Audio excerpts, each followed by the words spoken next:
성도 여러분, 제가 운동신경이 좋을까요? 안 좋을까요? 감사합니다. 살이 쪄서 그래 보이지만 나름 괜찮은 운동신경과 균형 감각 정도는 가지고 삽니다. 그런데요, 최근에 제가 이 모든 것이 무색해질 정도로 제대로 한번 넘어진 적이 있습니다. 교구에 장례가 났을 때 일이에요. 이 장례는 교구 목사로서 처음 집례하는 거라서 나름 긴장을 많이 했었어요. 올해 이제 교구를 처음 맡았으니까 장례 설교를 몇 번이나 해봤겠습니까? 손에 꼽힐 정도로 잘 못하는데요. 그거 하나만으로도 굉장히 긴장이 되는데 절차상에서 필요한 모든 거를 하나부터 열까지 다 챙겨야 되고, 무엇보다도 슬픔을 당한 유가족들을 또 잘 위로해 드려야 되겠고, 뿐만 아니라 우리 성도들 함께 따라가는데 불편함이 없어야 되잖아요. 그래서 이것저것 챙기려다 보니까 긴장을 좀 많이 한 것 같아요. 그 사정상 금요 심야 기도회를 마치고 이게 늦게 위로 예배가 잡혔는데 시간이 늦어져서 서둘러야 되겠다라는 마음이 막 들더라고요. 그래서 조기를 챙기고 뭐 챙고 해서 빨리 가야지 하고 주차장에 내려서 후다닥 뛰다가 어두워서 앞에 이렇게 길이 온 거를 못 본 거예요. 그래서 갑자기 발이 쭉 미끌리더니 몸이 붕 뜨는 겁니다. 그리고 이 육중한 몸매가 길바닥에 쫙 이렇게 쾅 하는 거죠. 아픈 건 둘째치고 제 본능적으로 주변에 누가 있나라는 것을 빨리 살폈습니다. 다행히 아무도 없더라고요. 그래서 얼마나 감사한지. 그런데 제가 왜 그랬는지 모르겠는데 빨리 일어나야 되는데 그냥 그 자리에 들어누워서 꼴꼴 웃었어요. 정말 오랜만에 넘어지는 거였거든요. 축구나 농구 같은 운동을 하는 것 빼고는 이렇게 쌩쌩한 제가 넘어질 일이 뭐가 있겠습니까? 그런데 정말 순식간에 하더니 좌푸덕 넘어지는데 처음에는 당황스럽더니 저도 모르게 막 웃음이 나는 거예요. 왜 그렇게 더 웃겼냐면 저녁 예배 전에 사무실에서 그 길다랗고 잘생긴 목사님이 계세요. 그분이 화장실에 가다가 미끄러 넘어졌다는 거예요. 그 얘기를 들으면서 제가 막 웃으면서 막 배를 잡고 웃었거든요. 사람 일 참 모르죠. 예. 실명을 거론하면 안 된다 그래서 길다랗고 목사님이랑 길다랗고 잘생긴 목사님이라고 권사님들이 말씀하셔서 누군지는 찾아보시면 되겠습니다. 그런데요, 실컷 이렇게 웃고 일어서는 저에게 하나님께서 조용히 이렇게 물으시는 것 같았어요. 송 목사, 인생의 주권이 누구에게 있지? 라는 이 질문이 저에게 갑자기 하시는 것 같았어요. 성도 여러분, 인생의 주권은 누구에게 있습니까? 하나님께 있는 줄 믿습니다. 그런데 우리가 사람의 눈치를 살피고 잘해야만 하는 일 앞에서 분주해지다 보면 그 사실을 놓쳐버릴 때가 있어요. 저는 그날 넘어진 게 은혜였어요. 넘어지면서 깨달았거든요. 진정한 위로는 하나님께로부터 오는데 뭐 빠진 것 없나? 성도님들 불편하게 하는 거 없나? 설교는 어떻게 좀 잘해야 이분들이 위로를 받을 수 있을까? 여기에 빠져서 진정으로 그 성도의 가정을 위로하실 하나님의 주권적인 역사를 온전히 바라보지 못했던 거예요. 넘어지고 다시 일어나다 보니까 마음의 긴장이 확 내려앉습니다. 왜냐하면 그제서야 이 일은 하나님이 하실 일이구나 라는 것을 넘어지고 보니 깨달았던 거예요. 누구보다 그 가정을 사랑하시고 믿음 가운데 다시 일으켜 세우길 원하시는 하나님의 주권적 사랑이 그곳에서 온전히 역사되시기를 하나님은 원하셨기 때문에 저를 꼬꾸라뜨리신 거예요. 그래서 주권이 누구한테 있어? 라고 질문하시는 거죠. 저는 그저 그 하나님의 사랑을 드러내는 도구일 수밖에 없구나 라는 것을 새삼 생각하며 깨달았던 시간이었습니다. 사랑하는 성도 여러분, 우리가 잘해야 되고 책임져야 하는 생업의 문제 앞에서 참 많이 분주하시죠. 생각처럼 일이 잘 풀리지 않아서 주변의 압박감에 시달릴 때가 참 많이 있습니다. 그럴 때마다 좀 더라며 스스로 책찍질하며 자신을 몰아세우시지는 않습니까? 누구보다 나를 더 사랑하시고 나의 인생을 그의 주권적 사랑으로 완성해 계실 하나님을 바라볼 수 있는 믿음이 우리 가운데 있기를 소망합니다. 때로는 저처럼 뜻하지 않게 철푸덕 넘어져서 아파하실 수 있는데요, 더욱 하나님의 주권적인 사랑으로 다시 일어날 수 있는 소망이 우리 가운데 충만할 수 있기를 기도합니다. 오늘의 본문은 그러므로 라고 말씀을 시작합니다. 그러므로. 베드로전서 1장의 내용은 결국 하나님의 주권적 사랑 안에서 오직 하나님만이 이루실 수 있는 구원과 그의 계획을 온전히 이루어 가고 계심을 1장을 통해서 하나님이 말씀해 주세요. 그러므로 우리가 그를 믿는 성도로서 이제 어떻게 살아가야 될지 그 자세와 태도에 관하여 그러므로라고 하면서 2장에서 시작하고 있는 것입니다. 하나님의 주권적 역사를 믿는 성도들의 삶은 첫째로 산돌이신 예수께 나아가는 신앙이 되어야 할 줄 믿습니다. 먼저는 믿음의 대상이 분명해야 합니다. 그리고 그 믿음을 가지고 세상 가운데 머뭇머뭇하는 인생이 아니라 온전히 그리고 반드시 하나님 앞에 나아가는 믿음이 되어야 할 줄 믿습니다. 그러기 위해서는 우리가 선택을 잘해야 돼요. 결단을 잘해야 합니다. 1절을 함께 읽어보도록 하겠습니다. 1절입니다. 시작.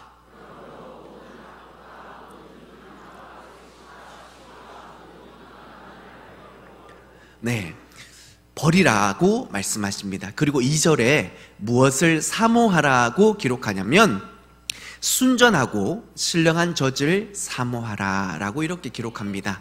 신앙은 버릴 것을 잘 버리고 취할 것을 온전히 사모하여 취할 수 있는 결단이 있을 때 자라나고 생명력이 있어지는 것입니다. 본문 1절에서 무엇을 버리라고 하냐면 5가지를 버리라고 합니다. 첫 번째는 악독입니다.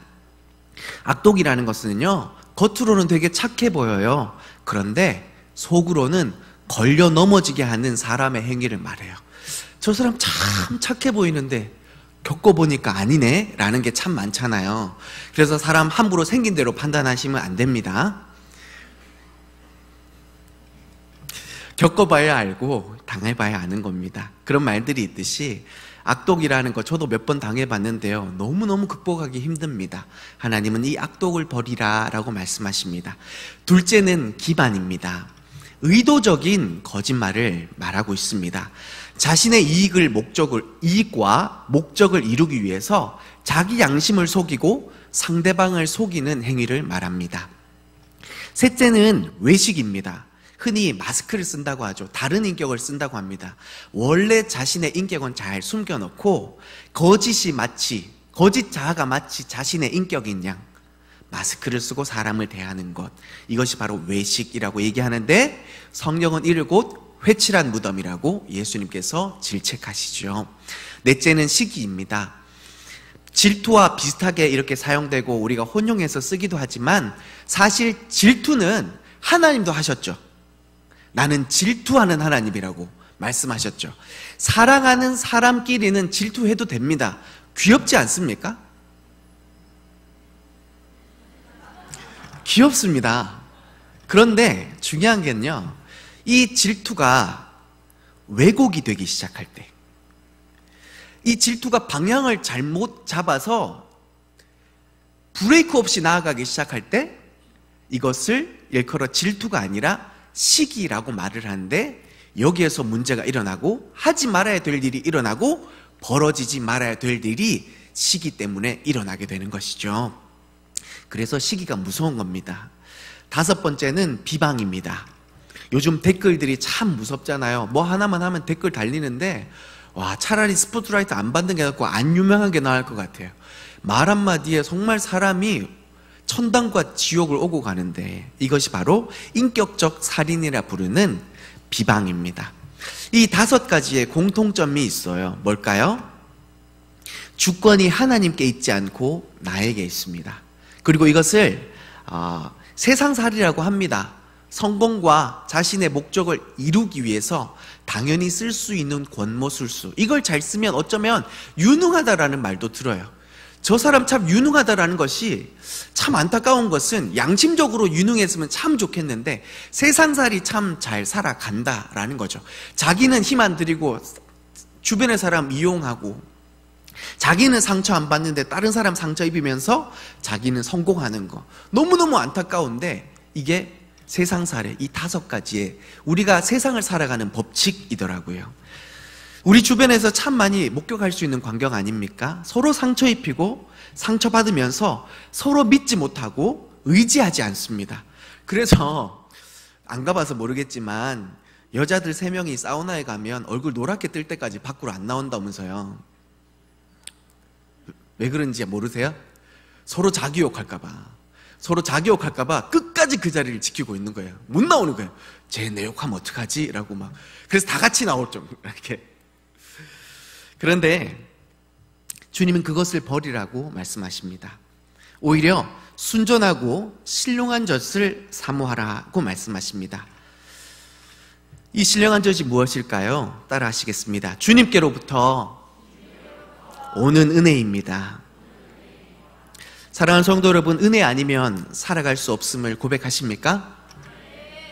젖을 빠는 아이의 모습을 다 기억하고 계실 것입니다. 이거 아니면 죽겠다라는 마음으로 정말 죽기 살기로 젖을 빨지 않습니까? 젖을 빨지 않는 아이의 반대로 젖을 빨지 않는 아이의 엄마 얼굴을 본 적이 있습니까? 저는 본 적이 있어요. 저희 둘째 하준이가 너무너무 이쁘고 잘생기게 딱 태어났는데 코가 막혔던 거예요. 이게 왜 그런지 모르고 가만히 놔뒀는데 젖을 빨아야 되는데 처음엔 되게 열심히 빨다가 한 5분도 못 돼서 그냥 지쳐서 자버리더라고요. 처음에 그럴 수도 있겠다 싶어 뭔가 좀 이상한데라고 생각을 했는데 아무리 봐도 원인을 알 수 없어서 그냥 놔뒀죠. 나중에는 아예 젖을 빨려고 하지 않는 거예요. 큰일 났다. 그런데 제가 그때 목격한 거예요. 젖은 너무너무 아프고 엄마는 자꾸 아기를 낳아서 좋아해야 되는데 근심빛이 가득해가지고 엄마도 아빠도 어쩔지를 못했던 그 광경을 아직도 기억합니다. 하나님과 우리 사이도 마찬가지예요. 은혜 아니면 안 된다는 마음으로 더욱더 주님의 신령한 젖을 사모하면서 정말 하나님 앞에 아름답게 나아와야 되는데 세상에 다른 방법이 자꾸 눈에 보이는 거죠. 다른 수단에 빠져서 주님을 찾지 않는다라는 겁니다. 다른 사람들은 쉽고 편하고 넓은 길을 선택하면서 그렇게 나아가는데 실제로 그렇게 나아가는 사람이 잘 된다, 성공했다라는 말을 들으니까 우리가 흔들려 버리는 거예요. 그러니 나도 버리고 이 5가지 버리라고 하는 이것을 나도 모르게 선택하며 그 길을 걸어가고 있는 모습을 발견하기도 합니다. 그런데요, 사랑하는 성도 여러분, 우리가 신앙생활 하면서 희망과 소망의 차이를 한번 기억해 볼 필요가 있습니다. 희망은 어떤 것일까요? 소망은 어떤 것일까요? 이 차이가 어떤 건지 아세요? 희망은요, 내가 말 그대로 바라고 원하는 것을 희망이라고 말합니다. 그래서 내가 이루어야 합니다. 소망은요, 하나님께서 이루시려고 작정하시고 하나님께서 이루시고자 그의 열심으로 행하는 것이기 때문에 나에게 소망이 있는 것이 아니라 소망의 근거를 하나님 앞에 두는 것, 이것이 소망과 희망의 차이입니다. 무엇이 반드시 이루어지겠습니까? 소망이 반드시 이루어지게 되는 줄 믿습니다. 따라서요, 많은 사람들이 그렇게 넓은 길, 택할 수 있는 5가지, 그것을 버리지 않은 채 여전히 상처 입지만 성공을 향해서 더 많은 것을 가지기 위해서 노력하는 그동안 우리는 소망의 근거를 예수님께 두고 오히려 신령한 젖을 사모하여 나아갈 수 있는 믿음이 있기를 소망합니다. 그래서 베드로는 4절에 산돌이신 예수께 나아가라 라고 말씀하십니다. 베드로가 썼던 성경의 독특한 표현인데요, 돌이라는 단어가 참 많이 나와요. 그 중에서 산돌이라는 것은 예수 그리스도를 가리키는 표현입니다. 왜 하필 예수 그리스도, 이 생명을 말하려 할 때 돌에다 비유했을까요? 베드로의 이름의 뜻을 생각해 보면 하실 겁니다. 베드로의 이름의 뜻이 뭐죠? 반석, 돌입니다. 돌덩어리. 이 이름을 얻게 된 사건이 있습니다. 예수님께서 제자들에게 물으십니다.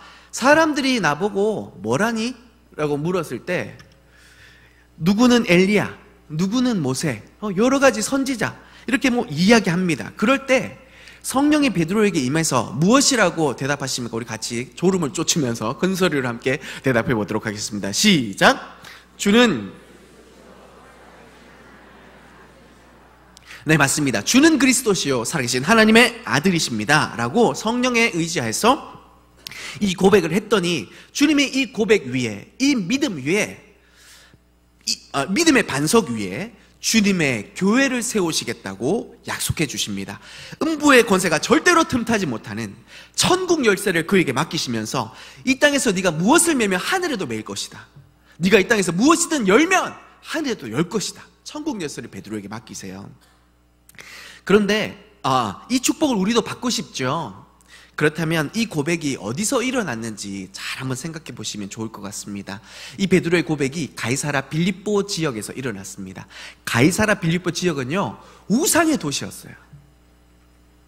우상의 공통점이 총 3가지입니다. 뭐냐면 다산, 번식, 명예, 그리고 재산욕, 풍부함. 이 3가지 범위 내에서 사실은 이 땅에 수만 가지의 우상들이 다 어마어마하게 존재하는데 그 수만 가지 우상들을 다 끌어모으면 가이사라 빌립보 지방이 되는 것입니다. 기가 막힌 제사, 기가 막힌 예배 얼마나 많았겠습니까? 그리고 다산이라고 했을 때 얼마나 많이 선정적이고 눈 뜨고 볼 수 없는 그 광경들이 그 지역에서 펼쳐졌겠습니까? 우리도 가끔 이 3가지에 걸려 넘어지는데 제자들이 그 지역에서 그 광경을 보면서 동공에 지진이 일어나지 않았겠습니까? 호혹! 저거 이렇게 지지 않습니까? 네, 얼마나 이들의 마음이 많이 흔들렸겠습니까? 그럼에도 불구하고 베드로가 성령의 충만함으로 고백합니다. 주는 그리스도시요 살아계신 하나님의 아들이십니다. 이는 곧 주밖에 우리의 소망이 없습니다 라는 분명한 믿음의 고백을 했더니 천국의 열쇠를 얻게 된 것이죠. 그런데요, 이 놀라운 축복이 어떻게 열매 맺는지 베드로의 삶을 좀 더 들여다보면 우리가 조금 더 천국의 열쇠를 거머쥐는 삶을 살아갈 수 있게 될 것 같아요. 우리가 잘 아는 것처럼 축복하신 주님이 바로 그 뒤에 십자가 순환을 예고합니다. 베드로의 반응이 어땠죠?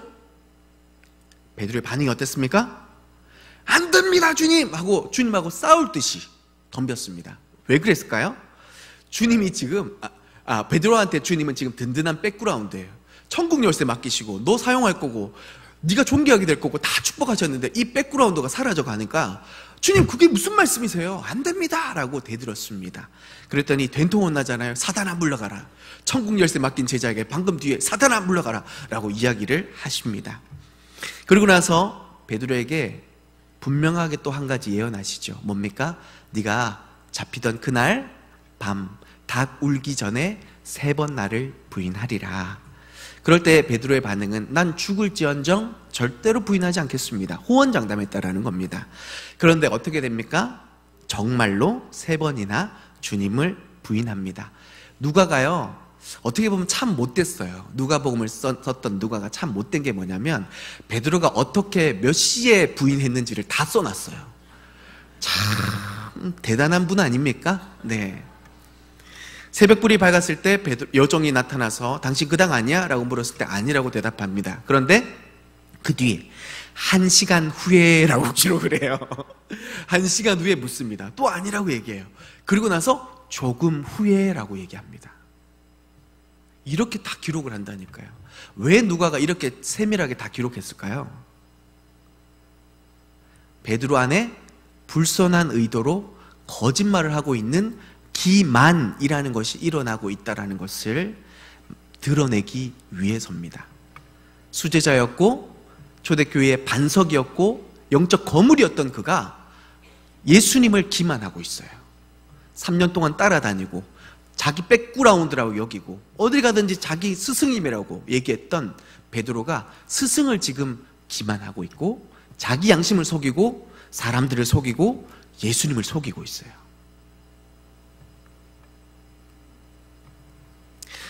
그리고 닭이 웁니다. 엉엉 울었죠. 처절하게 울입니다. 그리고 깨닫습니다. 내가 지금 천국 열쇠를 가졌지만 그걸 감당할 수 있는 존재가 아니구나. 내가 그걸 감당할 수 있을 만한 존재가 아니라는 것을 그날 깨달은 겁니다. 그런데요, 주님이 죽으시고 부활하셔서 베드로를 다시 찾아오시죠. 그리고 처음 만난 그곳 갈릴리 바다로 주님이 찾아오십니다. 그리고 베드로를 향하여 몇 번 물으십니까? 3번 물으시죠. 무엇이라고 물으십니까? 요한의 아들 시몬아, 네가 나를 그 어떤 사람들보다 나를 더 무엇하느냐? 사랑하느냐라고 물으십니다. 왜 3번 물으셨는지 눈치채셨죠? 네. 사람은 실수할 수 있습니다. 살아남기 위해서 자신의 양심을 속일 수도 있습니다.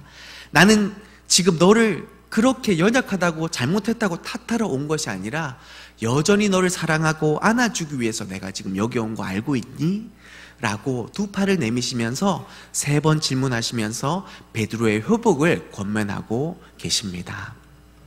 그리고 그 베드로에게 비로소 더 이상 나에게 소망이 없고 천국의 열쇠를 감당할 수 있을 만한 존재가 아니고, 그럼에도 불구하고 다시 찾아온 이 주님의 사랑의 음성 때문에 나에게 소망이 있구나라는 것을 발견한 그 순간에 예수님께서 비로소 무엇을 명령하십니까? 어떤 사명을 주십니까?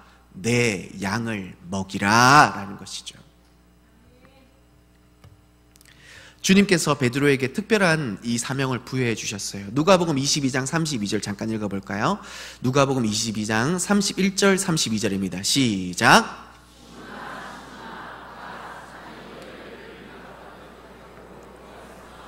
그러나 내가 너를 위하여 내 믿음이 떨어지지 않기를 기도하였노니 너는 돌이킨 후에 내 형제를 굳게 하라. 아멘. 이게 언제 쓰여졌냐면요, 부인할 것을 예고하던 날 밤에 주님이 이미 아셔서 이 말씀하셨어요. 너 다 부인할 줄 알고 갈릴리로 도망칠 줄 알았어. 다 알고 있어. 그런데 그 베드로를 다 알고 계시면서 부탁하셔요. 뭐냐면 네 믿음 떨어지지 않기를 기도하고 뿐만 아니라 너는 돌이킨 후에 내 형제를 굳게 하라. 실수할 수 있어. 양심 속일 수 있어. 그런데 가룟 유다같이 내 스스로 목숨 끊지 말고 돌이켜. 회개해. 돌아와. 다시 안아줄게. 다시 세워줄게. 다시 온전한 사명 부어줄 테니까 돌이키기만 해 라고 말씀하십니다. 그리고 그 돌이킴 이후에 온전한 사랑을 경험해서 내 형제를 굳게 하라. 이것이 베드로에게 부여해 주신 하나님의 특별한 사명이었어요. 동병상련이라는 것이 있지 않습니까? 베드로전서가 왜 쓰여졌냐면, 사실은 베드로전서가 쓰여진 시기가 주후 63년에서 64년 그 사이쯤이라고 신학자들 이야기하는데요, 주후 정확히 64년에 네로 황제로부터 기가 막힌 기독교 핍박이 일어납니다. 그러니까 베드로전서는요, 이 핍박이 일어날 것을 예감해서 성도들을 굳게 하려고 쓰여진 서신서입니다.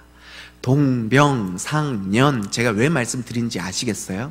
베드로는요, 죽을 위기 앞에서 예수님을 기만하고 자기를 기만하고 사람들을 기만했어요. 죄송해요. 이 베드로는 저처럼 쓰레기 같은 인생을 산 거예요. 정말 인정받을 만한, 사도로 불릴 만한 자격이 없는 인생이었어요. 그런데요, 그런 그에게 찾아오셔서 그 십자가의 사랑으로 다시 안아주셨기 때문에 그 십자가의 흔적을 도대체가 지울 수 없어서 박해를 앞두고 있는 성도를 바라봤더니 나같이 또 양심 속일 수도 있겠다, 또 무너지고 쓰러지고 넘어질 수 있겠다, 다 이미 깨달아서 그래, 그럴 수 있어. 그럼에도 불구하고 돌이켜서 주께로 돌아오면 소망이 있는 줄 믿노라 라고 쓰여진 것이 베드로전서의 내용인 줄 믿습니다. 사랑하는 성도 여러분, 우리가 세상살이에 치여서 너무 분주하고 맘처럼 이루어지지 않는 일에 속을 끓이실 때가 참 많아요. 그래서 세상의 여러 가지 유혹 앞에 넘어지고 그 핍박 앞에 뒤로 물러나는 것이 얼마나 많습니까? 그래서 버려야 될 이 5가지가 더 힘있어 보이고 그게 더 확실한 방법처럼 우리에게 오해될 때가 있습니다. 베드로가 그걸 다 겪어본 거예요. 그런데 막상 그렇게 따라 했더니 후회와 상처만 남고 믿음의 진보는 보이지 않는 거예요. 이제는 더 이상 후회하지 않고 소망의 근거를 예수께 두어서 사랑하는 성도들이여, 주께로 돌아오십시오. 젖먹던 그 힘을 다하여 신령한 젖을 사모하여 예수께 나아오십시오. 그렇다면 우리에게 진정한 소망이 예수 그리스도 안에서 발견되어질 것입니다. 이것이 베드로전서가 쓰여진 목적이었습니다. 3절에 주의 인자하심을 맛보았으면 더욱 그리하라 라고 대답합니다. 베드로가 이 뼈가 섞인 말 한마디예요. 이미 저지르고 당해보고 그럼에도 불구하고 다시 세워주신 그 주님의 은혜의 흔적이 남아있기 때문에 뼈가 섞인 말 한마디예요. 인자하심을 맛보았으면 더욱 그리하라. 예수님의 십자가의 흔적이 있는 사랑하는 성도 여러분, 그렇다면 우리도 주님의 인자하심을 맛본 자로서 더욱 시대의 풍조가 아니라 주님의 신령한 은혜의 젖을 사모하여 오직 은혜, 오직 말씀, 오직 주님께 영광 돌리기를 믿음으로 결단하며 나아올 수 있기를 주님의 이름으로 축복합니다. 마지막 두 번째는요, 집으로 세워져 가는 신앙이 되어야 합니다. 집으로 세워져 가는 신앙이 되어야 됩니다. 성경에서 집이라는 것은요, 곧 하나님의 성전을 말씀합니다. 건물을 말씀하는 것이 아니라 성도 한 사람이 온전히 하나님이 거하실 성도가 되어야 함을 말씀하고 있습니다.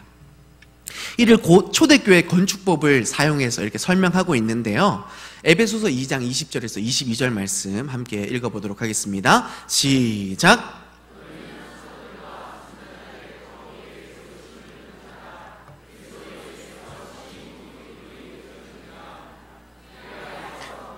서로 연결하여 주 안에서 성전이 되어가고 너희도 성전 안에서 하나님이 거하실 초소가 되기 위하여 그리스도 예수 안에서 함께 지어져 가느니라. 아멘. 여기에서 세 단어를 우리가 봐야 되는데, 모퉁이돌이라는 단어 하나와 그리고 연결이라는 단어와 함께 지어져 간다, 이 세 가지가 너무너무 중요합니다. 교회가 존재하는 목적이 분명합니다. 성도로서 우리 각 사람이 세워져 가야 될 뿐만 아니라 우리 각 성도가 서로 그리스도 안에서 연결되어서 온전한 성전을 이루어 가야 될 줄 믿습니다. 그래서 교회가 시끄러울 수 있는 거예요.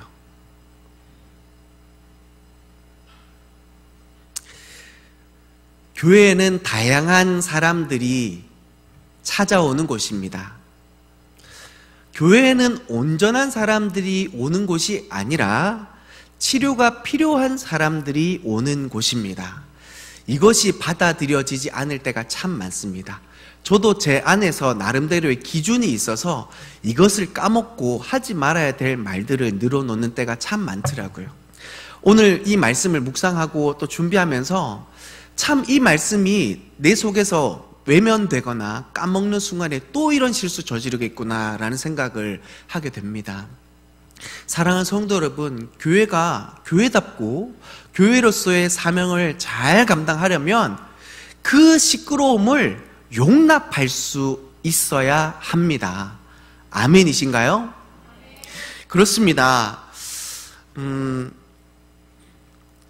우리 각 성도가 함께 연결되어지고 그리고 지어져가는 모든 과정들 속에 우리 성도가 성장하고 비로소 주님이 거하실 거룩한 성전이 되어 간다라는 거예요.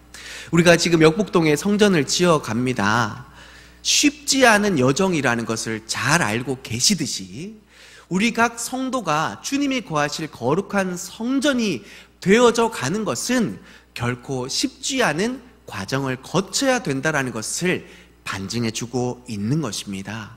따라서 나와 생각이 다르고 나와 문화가 다르고 배경이 다르다고 하여 우리가 외면하고 벽을 짓는 것이 아니라 모퉁이 돌이 대신 예수님을 의지하여 함께 어떻게 해서건 연결될 수 있는 방법이 무엇인가를 생각해 볼 수 있어야 건강한 교회가 될 수 있는 줄 믿습니다.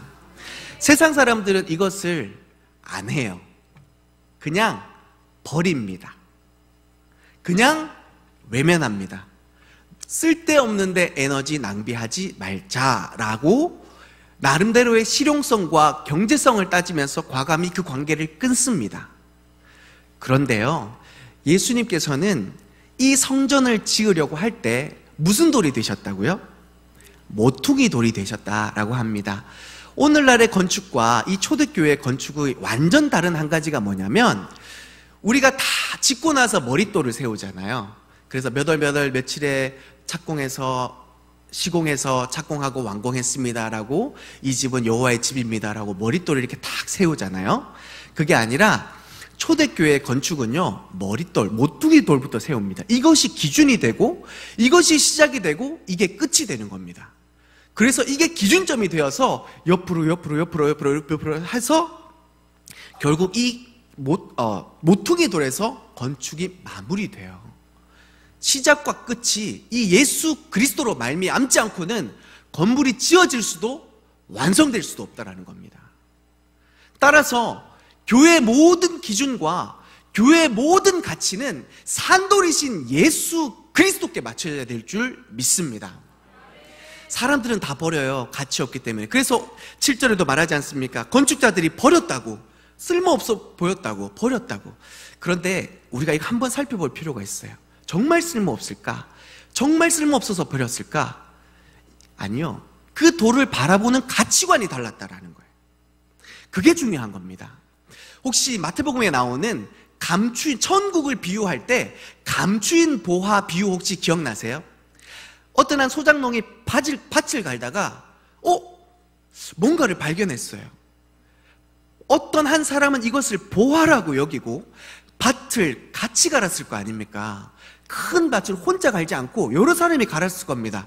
그 보화를 누군가는 봤을 거예요. 또 봤을 겁니다. 그런데 한 사람은 그것을 보고 보배라고 여기고, 한 사람은 그것을 봤을 때 돌이네 라고 그냥 지나쳐 갔다라는 거죠. 돌이라고 여긴 사람은 아무것도 상관없이 여전히 그 밭 갈고 집에 가서 돈 얻어서 집에 갔습니다. 그런데 이것이 보배라고 생각한 사람은요, 가진 전 재산을 털어서 그 밭을 삽니다. 우리가요, 이 보배가 뭔지 아시죠? 예수 그리스도입니다. 우리가 예수 그리스도의 복음을 만났더니 전에도 없었고 앞으로도 없을 구원의 소망이고 기쁨이고 행복이고 살아갈 이유인 줄 믿습니다. 정말 그것이 우리 안에 분명한 소망이라면 우리 모든 것을 바쳐서 그 말씀에, 그 기준에 맞춰야 되지 않겠습니까? 교회가 존재하고 성도가 지어져 가려면 그 말씀의 기준 앞에 그 가치를, 우리의 온 마음을, 우리의 삶을 드려야지요. 그것이 교회다움과 성전으로 지어져가는 성도의 온전한 모습이 되는 것인 줄 믿습니다. 그래서 서로 연결이 될 수 있는 것이죠. 모퉁이 돌이 되신 예수님 때문에. 할렐루야. 그런데 우리가 이렇게 생각하시면 좋을 것 같아요. 저도 공부하다 보니까 알았어요. 열왕기상 6장 7절이 혹시 있나요? 열왕기상 6장 7절 한번 읽어보겠습니다. 시작.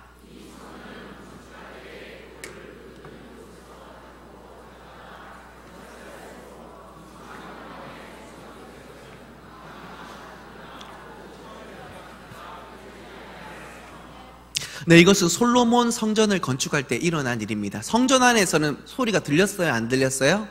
안 들렸어요. 왜 안 들렸을까요? 다 바깥에서 다 다듬어서 정확하게 맞춰서 들어온 거예요. 놓기만 하면 되는 거예요. 신학자들이 이것을 이렇게 표현하더라고요. 성전 내에 들어온 모든 재료는 이미 다 준비되어져서 연결시키면 된다. 결국 이 성전은 하나님이 완성해 놓으실 영원한 천국의 모습이다. 그렇다면 바깥은 뭐예요? 시끄러워요. 다듬느라 쿵쾅쿵쾅쿵쾅쿵쾅쿵쾅. 그거는 완성된 성전이 아니라 바깥에서 준비하는 과정 속에서 일어나는 과정이에요. 그래서 교회가 시끄러울 수 있습니다. 어려울 수 있어요. 맞추어 가느라, 다듬어 가느라, 성전을 완성해 가느라 서로 어려울 수 있어요. 힘들 수 있어요. 그런데 그 모든 소리와 소문들을 예수 그리스도 앞에 기준을 맞추고 서로 어떻게 해서건 소망의 근거를 예수께 두어서 맞출 수 있을 때 성전이 완성되어져 갈 수 있는 것입니다. 사랑하는 성도 여러분, 오늘 담임 목사님께서 서로 다투지 말라라고 얘기하는 것도 결국 소망의 근거를 예수 그리스도께 두므로 가능해지는 일인 줄 믿습니다. 오늘 저는 우리가 이 땅의 삶을 살아가는 동안 서로 각양각색의 다른 색깔로 살아가면서 일어날 수 있는 비일비재한 일들을 또다시 권면하고 부탁드리건대, 그럴 수 있다라는 것, 그래서 다투기보다, 서로 주장하기보다 소망의 근거를 예수 그리스도께 두고 마음을 맞추고 함께 기도함으로 주의 전을 지어가자라고 부탁드리는 겁니다. 말씀의 결론을 맺습니다. 앞서 말씀드렸듯이 베드로전서가 쓰여진 목적이 있습니다. 기록 연대를 잘 보면 63년 4년 큰 박해를 앞두고 쓰여졌다라는 것이죠. 그 박해가 눈앞에 뻔히 보일 때 이것을 예감한 베드로가 교회의 성도들을 격려하고 준비시키기 위해 이 성경에 쓰여졌다고 말씀드렸습니다. 신앙생활에 있어서 고난은 피할 수 없습니다. 그렇다면 고난이 주는 유익과 그 이유가 무엇인지를 함께 생각해 보면서 이 고난을 다시 바라볼 수 있는, 해석해낼 수 있는 지혜가 우리에게 필요할 것입니다. 고난은 곧 우리의 사명을 새롭게 하고 성도로서의 연합을 이루어 또 진정한 하나님의 집, 성전을 이루도록 하는데 고난의 이유가 있습니다. 이를 위해서 우리의 인격과 성품이 예수님처럼 자라나도록 하는데 이 고난의 이유가 있는 것이죠. 사랑하는 성도 여러분, 하나님의 주권적 역사를 믿으십니까? 우리가 어떠함을 떠나서 하나님께서는 구원하기로 정하신 백성은 반드시 구원하시고 성전으로, 가장 아름다운 성전으로 지어가실 줄 믿습니다. 그렇다면 소망의 근거를 그 신실한 예수 그리스도께 둠으로써 우리가 성도가 구원 얻는 감격 속에 믿음 안에 세워져 가고, 그 구원한 성도가 이 교회 안에서 점점 든든한 교회로 세워져 가면서 어떠한 고난이 있든지 불평과 불만이 아니라 더욱더 성도답게 깊이 있게 견고하게 세워져 가는 은혜의 삶을 살 수 있기를 소망합니다. 은혜 아니면 안 됩니다. 더욱더 신령한 조질받는 아이와 같이 마음을 다하여 힘을 다하여 은혜 앞에 나올 수 있는 2018년 새로운 한 해가 될 수 있기를 소망합니다.